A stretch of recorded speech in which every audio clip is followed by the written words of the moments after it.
नमस्कार। अगर आप लोग कक्षा 12 के छात्र हैं और अर्धवार्षिक परीक्षा 2025 और 26 की तैयारी कर रहे हैं तो ये वीडियो आपके लिए काफ़ी ज़्यादा इम्पोर्टेंट होने वाला है।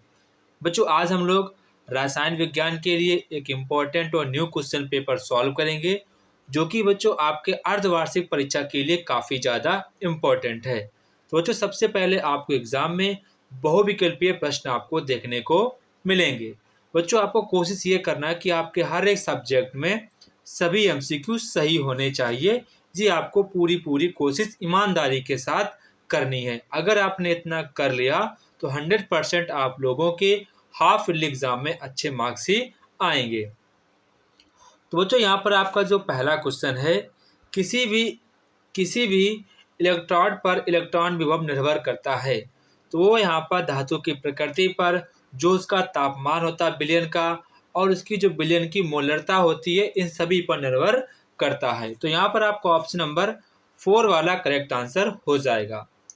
इसके बाद यहाँ पर कह रहे हैं कि वेग स्थिरांक ताप बढ़ने पर, अगर आप किसी वेग स्थिरांक को बढ़ाते हैं, ताप बढ़ा देते हैं, तो वेग स्थिरांक का मान घटेगा या फिर बढ़ेगा या फिर कुछ भी चेंजेस नहीं होगा।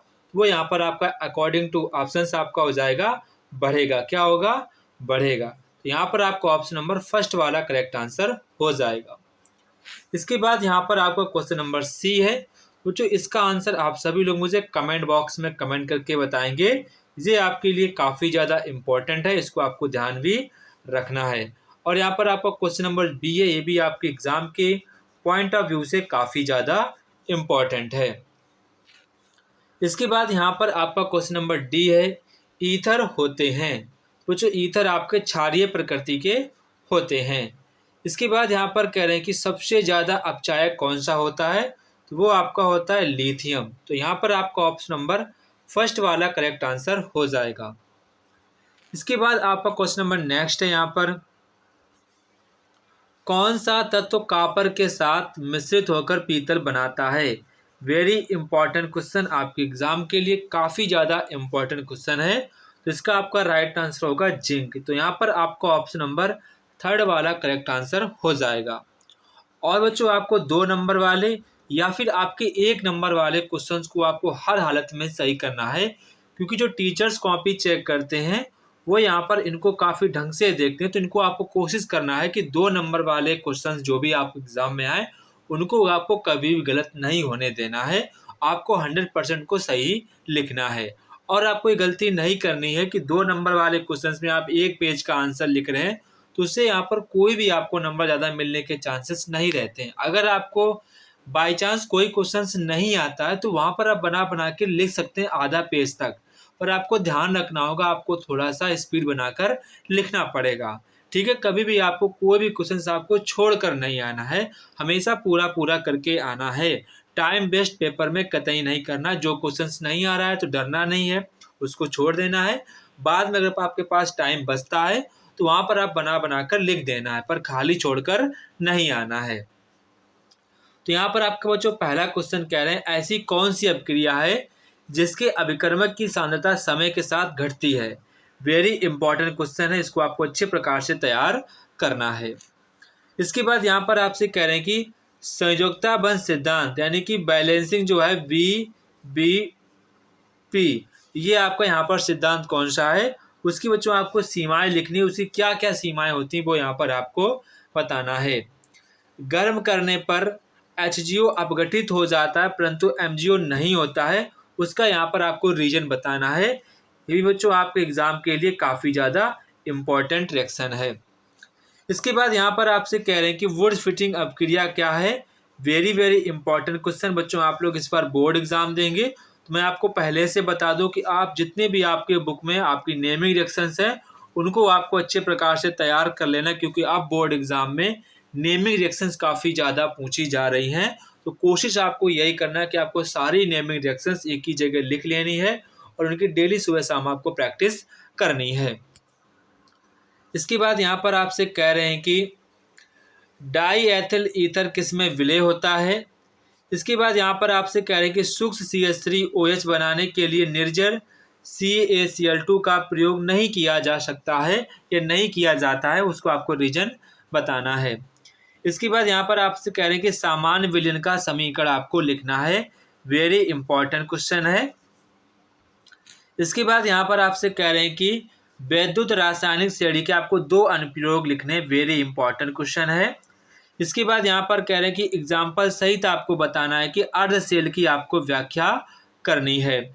प्रथम कोटि की अभिक्रिया के आपको प्रमुख अभिलक्षण भी लिखने हैं। तो ये आपका 3 नंबर का क्वेश्चन पर आपको एग्जाम के लिए काफ़ी ज़्यादा इंपॉर्टेंट क्वेश्चन है। संक्रमण तत्वों की आपको विशेषताएं बतानी है। तो वेरी वेरी इंपॉर्टेंट क्वेश्चन है, इसको भी आपको अच्छे प्रकार से तैयार कर लेना है। इसके बाद यहाँ पर आपका क्वेश्चन नंबर नेक्स्ट है, एथाइन से एथेनोइक अम्ल किस प्रकार प्राप्त होता है। अभिक्रिया आपको केवल लिखनी है, ये आपको बात ध्यान रखना है। बच्चों आपको बात ध्यान रखनी है, केमिस्ट्री का पेपर रिएक्शन बेस होता है। तो आपको अभी से अगर आप बोर्ड एग्जाम में अच्छे मार्क्स लाना चाहते हैं तो अभी आपके पास बहुत टाइम है, अभी आपके पास प्रॉपर टाइम है। आप सभी जितने भी आपकी रिएक्शंस है आप उन सभी रिएक्शंस को तैयार कर सकते हैं। तो आपको कतई भी ढीला नहीं होना है कि मैं ऐसे पास हो जाएंगे, कुछ भी नहीं लिखेंगे पास हो जाएंगे, ऐसे लिख दें पास, नहीं होगा। आपको थोड़ा सा मेहनत करना पड़ेगा, तभी आप पास हो पाएंगे। तो अभी आपके पास टाइम है, आप सारी रिएक्शंस अच्छे प्रकार से डेली रिवीजन करना है। तो यहाँ पर आपका नेक्स्ट क्वेश्चन है, विभव और वैद्युत विभव भागबल में आपको अंतर बताना है। वेरी इंपॉर्टेंट क्वेश्चन है आपके एग्जाम के पॉइंट ऑफ व्यू से। इसके बाद यहाँ पर कह रहे हैं कि आपको रीजन स्पष्ट करना है कि एल्किल हैलाइड ध्रुवीय होते हैं और जबकि ये जल में अमिश्रीय होते हैं। वेरी इंपॉर्टेंट क्वेश्चन है।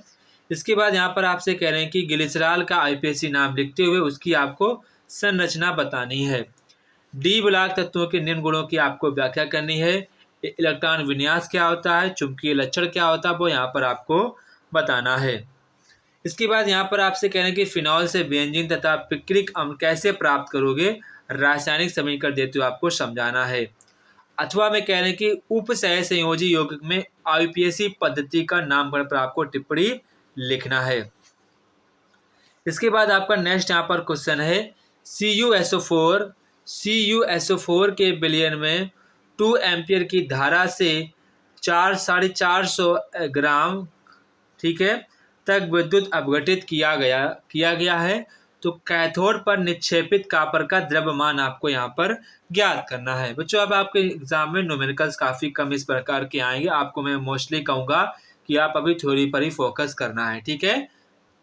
इसके बाद यहाँ पर आपसे कह रहे हैं कि निम्न में से आपको किन्हीं 2 प्रश्नों के उत्तर देने हैं। कार्बन टेट्राक्लोराइड की निर्माण विधि लिखते हुए आपको रासायनिक समीकरण और उसके गुणों पर व्याख्या करनी है। वेरी इंपॉर्टेंट क्वेश्चन आपके एग्जाम के लिए, काफ़ी ज़्यादा इंपॉर्टेंट क्वेश्चन है। इसके बाद यहाँ पर आपसे कह रहे हैं कि प्रभावी परमाणु क्रमांक की अवधारणा पर आपको टिप्पणी लिखनी है। वेरी इंपॉर्टेंट क्वेश्चन आपके एग्जाम के पॉइंट ऑफ व्यू से। इसके बाद यहाँ पर आपसे कह रहे हैं कि निम्न अभिक्रियाओं की आपको पूर्ति करनी है, आपको इन सभी रिएक्शंस को कंप्लीट करना है। तो बच्चों आपको करना क्या, आपको reaction number 1 and reaction number 3 and 4 and 5, आप इनको 4 रिएक्शंस को अच्छे प्रकार से तैयार करना। ये लगातार आपके एग्जाम में पूछी जाती हैं, तो इनको आपको अच्छे प्रकार से तैयार करना है। बच्चों ये था हमारे क्लास 12th का केमिस्ट्री का आपके हाफ ईयरली एग्जाम के लिए इम्पोर्टेंट क्वेश्चन पेपर। आप सभी लोग इस क्वेश्चन पेपर की अच्छे प्रकार से तैयारी करना है, ताकि आपको पता चल सके कि आपके एग्जाम में अब किस टाइप से क्वेश्चंस पूछे जा रहे हैं और आपको किस प्रकार से तैयारी करनी चाहिए। तो जय हिंद बच्चों, फिर मिलते हैं अपने नेक्स्ट वीडियो में। तब तक कि आप सभी बच्चों को जय हिंद।